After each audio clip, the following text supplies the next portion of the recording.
Šis video ir atbildes uz Droni LV uzdotajiem jautājumiem, jo es bieži eju pie viņiem ciemos, es skatos kādu jaunu tehniku, skatos, kas ir uzradies, DJI mikrofoni, tur droni, tiesības, kas vēl jādara, kas vajadzīgs. Viņiem tur Insta360, FPV droni, Ronin stabilizātori, būtībā viss, kas DJI, tur arī DJI 360 savu grādu kamerām ir uzradies, un tur tie poketi, un vienkārši pa laikam notestēja viņu tehniku. Un tad viņi man nesūtīja 6 jautājumus, uz kuriem es varētu mēģināt ātri atbildēt. Pastāst nedaudz par sevi, kas tu esi, no kurienes nāc un ko ikdienā dari. Pašlaik ir ļoti vienkārši. Es pilnā slodzē strādāju video komunikācijā. Man ir uzņēmums showmentel.lv.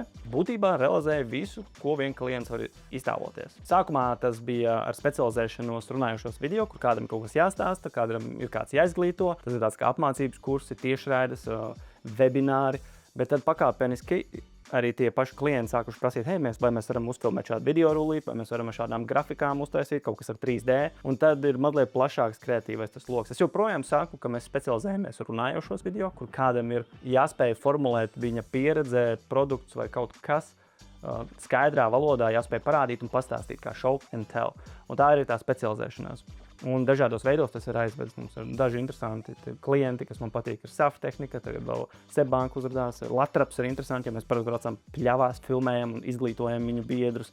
Tas arī tas, ko es daru tagad full-timā. Kādreiz aktīvo strādāju ar jauniešiem, kādreiz tas īstenībā pat vēl bija šogad un pagājušos gadus, vispār pēdējos 10 gadus dažādos veidos, bet tas pašlaik ir manā, jo es gribu full-timā attīstīt tieši tagad savu uzņēmējdarbības spēju, prasmi pārbaudīt, kā tad man īstenībā kaut kā sanāks. Kā sākās tava interese par droniem un citu radošā satura tehniku? Droni man vienmēr ir interesējuši jau tad, kad viņi uzradās. Es aizņēmos, ja Budija man aizdeva kā reklāmas materiālu Phantom 4 Pro tajā laikā viņš bija, un mēs aizlidojām uz Maroku un beigās mums viņu tur konfiscēja. Ar viņu arī Albānijā filmēja, tas vēl bija tas lielais drons, kad bija lieliem spārniem balts tāda kaste. Vienreiz viņu vienā statujā ar viņu ieskrējos, izdzīvoju viss kārtībā.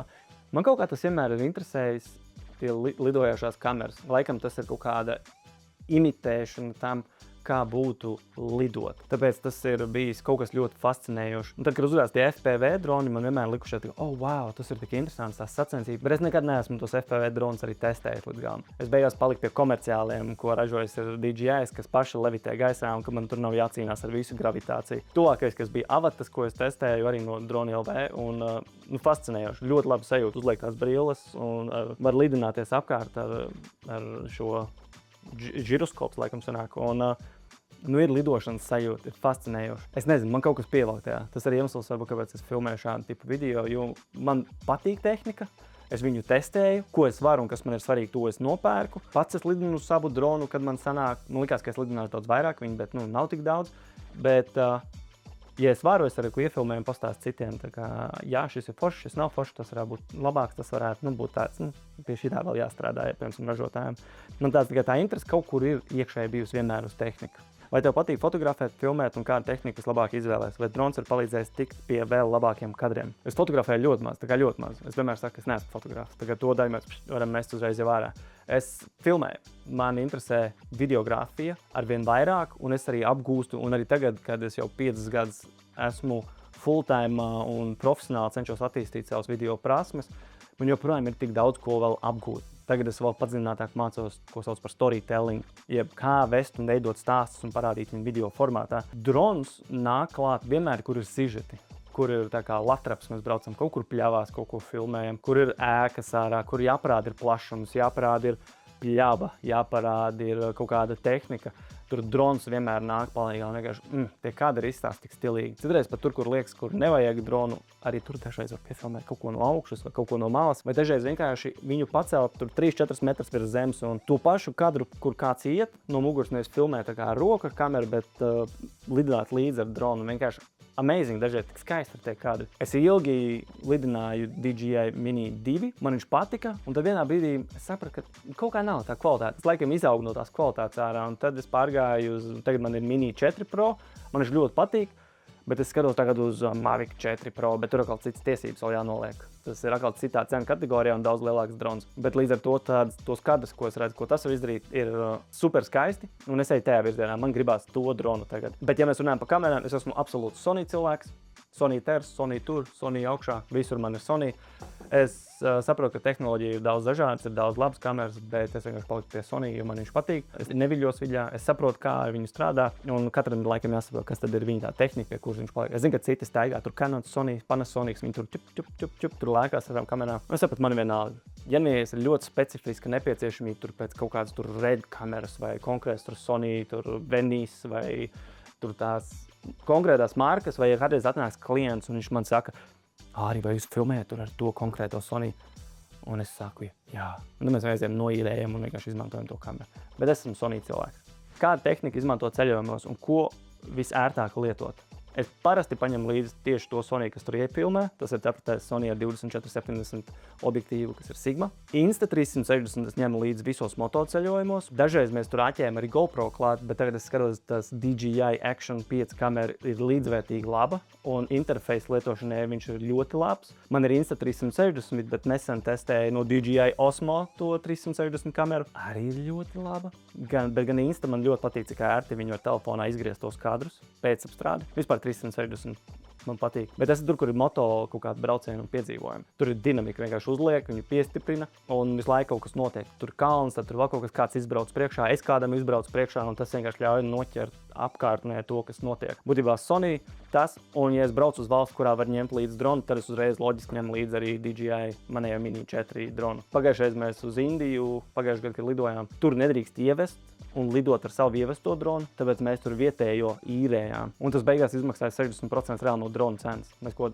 Mini 3 īrējām, man liekas, jā, tas bija Mini 3. Ja es ceļoju ar draudzeni, tad es ticamāk, tas ir tikai Sony un that's it. Es tur neko citu neņemu līdzi. Telefons, loģiski vēl telefons. Bet ja ir runa par jau moto, tad es ņemu Sony kameru, Insta360, ja ir kaut kas GoPro veidīgs vai DJI Action veidīgs, tad vēl to. Un ja tas ir pa valstīm, kurās var lidināt dronu, tad es loģiski ņemu līdzi arī dronu. Ja var salīdzināt kādas satura modeļus, piemēram, mikrofons, pastāst par tiem nedaudz. Ja man ir jāsalīdzina dažādi mikrofonu veidi, primāri man vienmēr ir paticis Saramonics, kas man bija Saramonics 900, bet viņas beidz lietot. Un tad es sāku domāt alternatīvas. Alternatīvās man tagad ir DJI Mic 2. Nesen es no Drone LV ņēmu un testēju Mic 3. Man tur pietrūkst opcija piespraust šādu tā kā lavalier mikrofonu. Jā, arī pašlaik ierakstās no Saramonic. Viņi bija ilgi man mīļākie. Un es neņēmu Rode speciāli, jo man nepatīk, kā skan Rode ar šo vādu. Viņš pārāk daudz telpu, viņš visu ņem, viņš tik daudz paņem informāciju, kad ir grūti. Bet šiem Saramonic kā nav tas 32 bit floats, kas ir daudz dziļāks skaņa vai ne? Tehniskās problēmas. Bet DJI ir. Tas man patīk, kas man te ir DJI 2 mikrofoniem. Es gaidu DJI mikrofonu 2 otro versiju, laikam jāsaka tā, jo trešajā mikrofona nebija otrā versija. Bet uz kuriem es skatos kā uz profesionāliem, ja man patīk iefilmēt ļoti profesionālās intervijās, tad es skatos uz Sennheiser G4 vai jaunākiem modeļiem. Viņiem tie Sennheiseriem ļoti labi šie lavalieri mikrofoni, viņi maziņie kurus var piespraust. Tā balss īstenībā tik forša un tik laba. Un pēdējā laikā sāku eksperimentēt vienkārši ar mikrofoniem, kurus liek virsū tā kā uz kameras. Tagad uzliek šeit virsū vai arī atsevišķi uz statīva uzliek to mikrofonu, jo tas noķer vēl vairāk. Vai piemēram tā kā šādi mikrofoni. Lieliem mikrofoniem tā skaņa ir vēl dziļāka un dobjāka. Bet pašlaik mans pamata mikrofoni, kurus es izmantoju ikdienā, ir DJI Mic 2. Viņi izpilda 80-90% no visiem darbiem. Viņi spēja nosegt tur, kur uzreiz vajag vairāk par 2 cilvēkiem vai konkrēto skaņu, vajag noķert vai studijas to skaņu, vai tāda kā podcastu skaņa, tur loģiski nāk līdz visi mikrofoni pārējie, kas nav maziņie. Taču jā, DJI īstenībā no Drone LV ir mans pamatdarba mikrofoni tagad. Novēlējums citiem tehnikas lietotājiem un ar ko vislabāk sākt. Ir jāsāk ar to, kas tev ir. Ļoti sens Roosevelt teiciens, man jau 11 gadus man dzīvē, tā teikt, valkās līdzi, un viņš skan tā. Strādā ar to, ar tiem rīkiem, kas tev ir, un labāki rīki parādīsies pa ceļam. Ja tu esi nepacietīgs, šis ir ritīgi grūts teiciens priekš tevs, jo tev noteikti gribās to un labāk, un šito un to un labāk. Taču ir daudz svarīgāk apgūt to, kas ir. Ja tu izvēlies, piemēram, strādāt ar šādu kameru un šādu objektīvu, ir ļoti labi, ka tu vienkārši ieguldi laiku un stundas un apgūsti cik vien maksimāli labu kvalitāti, piemēram, to var izvilkt ārā no šādas kameras un šādu objektīvu. Un tad vienā brīdī tu nonāks punktā, es tagad saprotu, kāpēc tas ir tā, un es nevaru dabūt to, ko es gribu tur dabūt. Un šis objektīvs mani limitē tur un tur. Tāpēc man vajadzētu, piemēram, citu objektīvu, vai arī konkrētu mikrofonu, man vajadzētu citu mikrofonu. Vai arī, zini, nē, šī kamera man tomēr ir pa lielu, es gribu mazo. Tāpēc es beigās aizēju uz Action 5 vai uz GoPro uz maziņo, vai uz to Pocket 3, kas arī DJI ir pieejams. Tā kā vienkārši tādu maziņu. Es negribu ar telefonu filmēt, bet es gribu ar kaut ko tādu rokās turamo. Kāpēc es to saku? Jo, ja tu sāc, vienalga ar kuru tehniku tev ir, ja tu vienkārši ar vienu sāc, tu pakāpeniski sapratīsi, kāpēc vajag to vai to. Tāpēc nav svarīgi, ar kur tu sāc, svarīgi ir sākt. Un tas ir visātrākais veids, kā pārbaudīt, vai tev vispār ir talants tajā virzienā. Ja tev vienkārši patīk, for fun, tā teikt, izklaides pēc kaut ko dar forši, nav ko iespringt. Bet ja tu tiešām gribi nozarē mazliet izsisties, tu gribi būt zināmāks, tu gribi, lai tev pameklē cilvēki, lai viņi speciāli grib tev savos projektos, tad nav svarīgāk, ar kādu tehniku strādās, svarīgāks ir tas, ko tu proti, tavs skatījums, tavs vērtības, tava attieksme, tava spēja komunicēt, kā tu spēsi realizēt tos projektus. Tas ir daudz svarīgāks. Jo kameru vienmēr var pieīrēt, mikrofons vienmēr varam pieīrēt, varam aizņemties, ir tik daudz veidi, kā mēs varam tikt pie tehnikas. Tev nav obligāti viss jānopērk. Svarīgākais ir sākt un mēģināt atrast, kur ir tava talanta iezīme. Jo arī, ja mēs runājam, piemēram, par filmēšanu, varbūt tu paņem to kameru un tev ritīgi labi sanāk filmēt tur super kreatīvus video. Kāds cits paņem to pašu kameru, viņam nepatīk kreatīvi video. Viņš intimā ļoti labas intervijas filmē. Un kāds cits paņem trešais un viņš tā kā produkts ļoti labi filmē. Un katram no viņiem būs atšķirīgi objektīvi, katram no viņiem būs dažādāk gaismas mazliet kā citādāks. Un tas ir tas skaistākais. Nevajag iespringt uz tehniku, jo tehniku tu laikam nopirksi. Ja tev būs talants un tev sanāks un tu turpinās iet uz priekšu, tu nopelnīsi vairāk un līdz ar to varēsi nopirkt labāku tehniku. Tagad tur nav ko iespringt. Labāk rīki parādīsies pa ceļam, svarīgāk ir sākt ar to, kas tev jau ir. Un tad parādi, kā tev sanāk.